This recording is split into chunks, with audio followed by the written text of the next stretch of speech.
സകലാഭയവരദായിനിയാണ്, അഭീഷ്ടവരദായിനിയാണ്, അന്നപൂർണേശ്വരിയാണ്, ജഗദംബികയാണ്, ഭക്തവത്സലയാണ്, ആദിമഹസ്സാണ്, പരമ്പൊരുളാണ് സർവേശ്വരിയായ ശ്രീ മുച്ചിലോട്ടംബിക.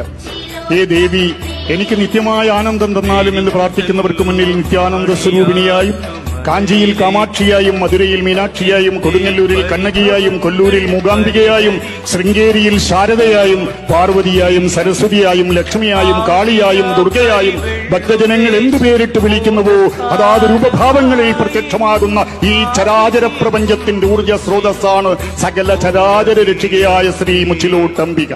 സകല സുരാസുര ഗന്ധർവ യക്ഷ വിദ്യാധര കിന്നര കിം പുരുഷന്മാർ സ്തുതിക്കുന്ന മഹാകാളി, കാലാതിരുദ്രകാളി, കാലസംഘർഷിണി, സർവദാരിദ്ര്യനാശിനി, അതല വിതല നിതല സുതല തലാതല മഹാതല രസാതല പാതാള ബുർഭുവസ്യവർജുന സത്യപാത 14 ലോകങ്ങൾക്കും നാഥ.